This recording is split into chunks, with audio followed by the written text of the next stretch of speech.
Hi friends, ഇത് എൻ്റെ 2-3 adenium ചെടികളാണ് ഇന്ന് ഞാൻ കാണിക്കുന്നത്. ഇത് നോക്കി, നല്ല ഭംഗിയുള്ളൊരു ചെടിയല്ലേ, നല്ല രസമാണ് എൻ്റെ പൂ കാണാൻ. പക്ഷെ ഇതൊരു കുഞ്ഞു ചെടിയാണ്.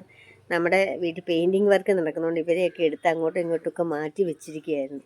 അതുകൊണ്ട് 2 ദിവസമായിട്ട് വലുതായിട്ട് വെള്ളമൊന്നും ഒഴിക്കാൻ പറ്റിയിട്ടില്ല. കാരണം കൂട്ടത്തോടെ വെക്കുന്നതുകൊണ്ട് ഇവിടെ നിന്ന് വെള്ളം ഒഴിക്കാൻ പറ്റുമെന്ന് ഇങ്ങനെ ചിന്തിച്ച് നിൽക്കുന്നേ ഉള്ളൂ. അതാ, ഇത് പ്യുവർ വൈറ്റാണ്, ഡബിൾ പെറ്റലാണ്, ഡബിളല്ല മൾട്ടി പെറ്റലാണ്. നല്ല ഭംഗിയാണ്. നോക്കി, കുഞ്ഞു ചെടിയാണിത്. ഇതൊരു ചെറിയ ചെടിയാണ്, നല്ല ഭംഗിയുള്ള വെള്ളപ്പൂക്കളാണ്. ഇതും മറ്റൊരു അടീനിയം ചെടിയാണ്. ഇത് വളരെ കുഞ്ഞു പൂക്കളാണ്, കുലകുലയായിട്ടുണ്ടാകുന്ന ഇനമാണ്. ഇത് ഇത്തിരി വലിയൊരു ചെടിയാണ്. അത് നോക്കി, ഇത് മുകൾ വശത്ത് ഈ താഴേനെ പ്രൂൺ ചെയ്യുന്നില്ല. എനിക്ക് ഇത്തിരി വലിയ ചെടികളോടാണ് ഇഷ്ടം. അതുകൊണ്ട് ഞാൻ മുകൾ ഭാഗത്ത് മാത്രമാണ് പ്രൂൺ ചെയ്തത്. അതുകൊണ്ടാണ് മുകൾ ഭാഗത്ത് മാത്രം ഇതളുകൾ ബ്രാഞ്ചസ് വന്നത്.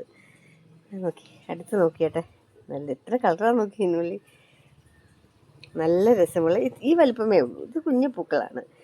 കുഞ്ഞു പൂക്കളായതുകൊണ്ട് തന്നെയാണ് ഇതിനകത്ത് നിറയെ ഒരു കുലയിൽ ധാരാളം പൂക്കളുണ്ടാകുന്നത്. ഇത് ഉണ്ടോ, കുഞ്ഞൊരു കപ്പ് പോലെ ഉള്ളൂ.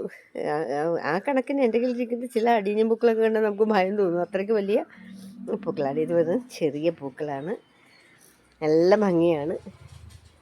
കണ്ട, നല്ല നല്ല ഭംഗിയുള്ള കോഡക്സ് ഒക്കെയാണ് കേട്ടോ. ഇത് നോക്കി, ഈ ഇതിൻ്റെ മുകൾ വശത്ത് മാത്രമേ ബ്രാഞ്ചസ് ഉള്ളൂ, താഴെയൊന്നും ബ്രാഞ്ചില്ല. ഓക്കെ, നല്ല രസമില്ലേ? ഈ പൂക്കളെല്ലാം കാണാൻ നല്ല ഭംഗിയാണ്. ഇതിൽ എനിക്ക് ഏറ്റവും രസമായിട്ട് തോന്നിയത് ഈ പൂവാണ്.